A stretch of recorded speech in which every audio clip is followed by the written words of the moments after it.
ये तो आप सब पहले से ही जानते होंगे कि कलयुग में बहुत जल्द खुश होने वाले भगवान श्री हनुमान जी हैं। श्री हनुमान जी को प्रसन्न करना बहुत सरल व आसान है। श्री हनुमान जी का रहा मात्र चलते, उनका नाम स्मरण करने मात्र से ही सारे संकट व बाधाएं दूर हो जाते हैं। शास्त्रों के अनुसार कलयुग में हनुमान जी की भक्ति को सबसे जरूरी, प्रथम और उत्तम बताया गया है।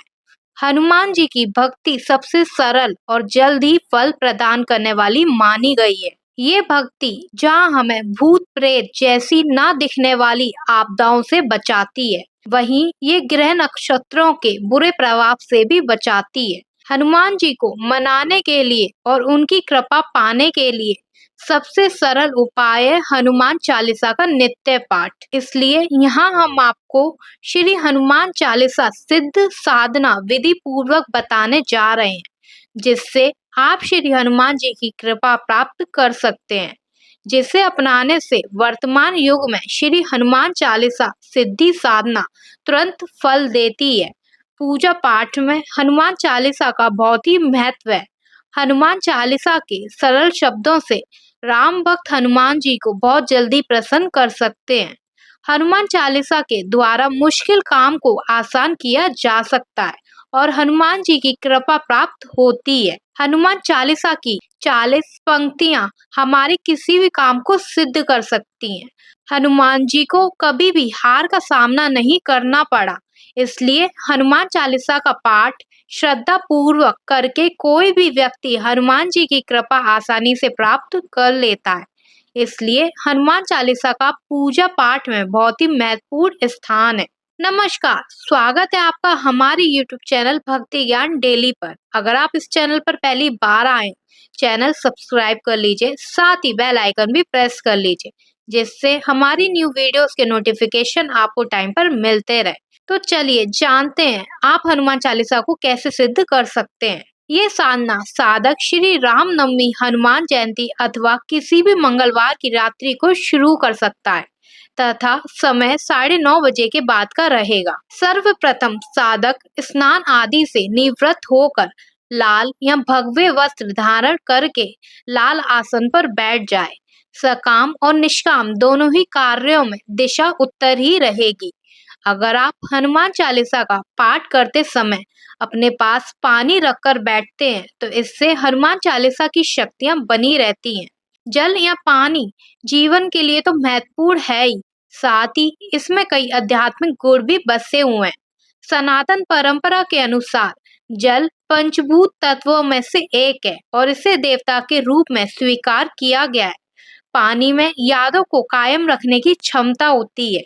पानी के इन्हीं आध्यात्मिक गुणों के चलते प्राचीन काल में भी ऋषि मुनि अपने साथ जल से भरा कमंडल रखा करते थे। हिंदू धर्म में जल को पवित्रता का प्रतीक माना गया है। साधक अपने पास ही किसी पात्र में 108 भुने हुए चने, थोड़ा गुड़ या 108 तिल की रेवड़ियां रख लें।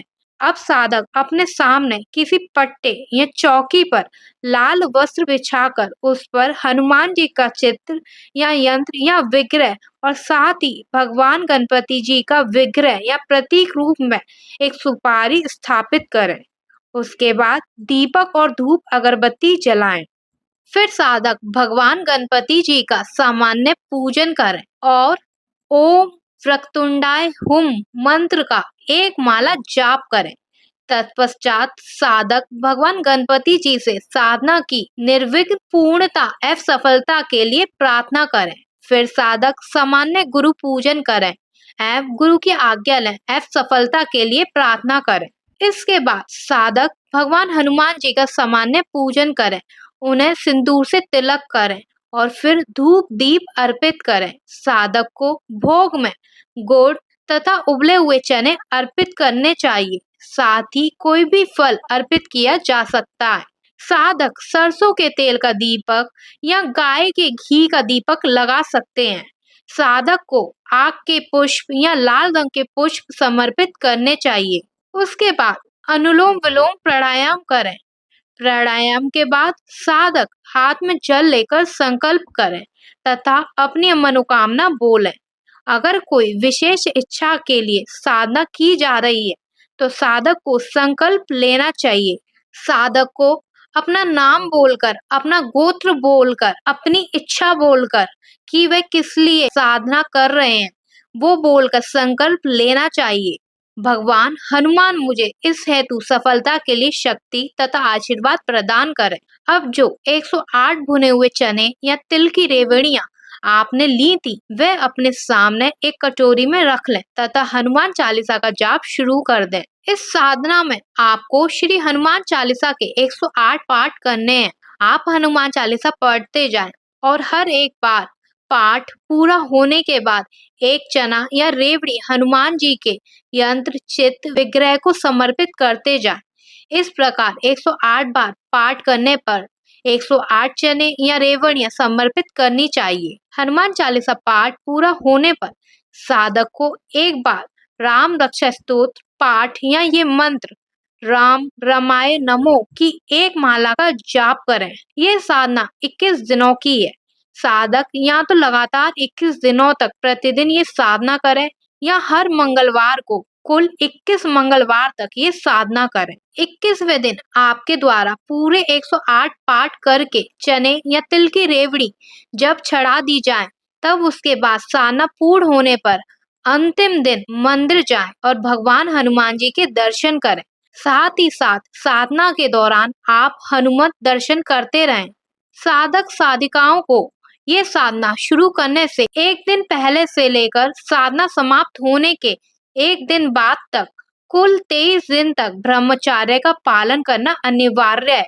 लेकिन साधना 21 मंगलवार तक करने की स्थिति में प्रयोग के एक दिन पूर्व, प्रयोग के दिन तथा प्रयोग के दूसरे दिन अर्थात कुल 3 दिन प्रति सप्ताह ब्रह्मचर्य का पालन करना आवश्यक है।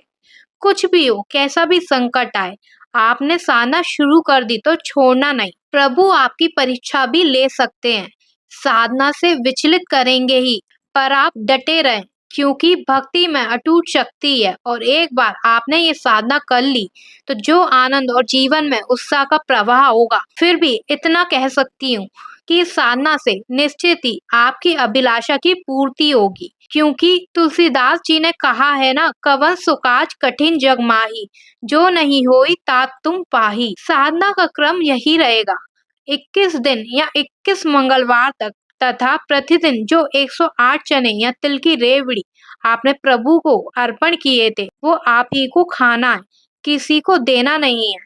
आपने जो पूजा में जल रखा था, वो जल को पीना बहुत ही लाभकारी सिद्ध होता है। हनुमान चालीसा के अभिमंत्रित जल को पीने से आप हनुमान चालीसा की पूर्ण शक्ति का अनुभव कर सकते हैं।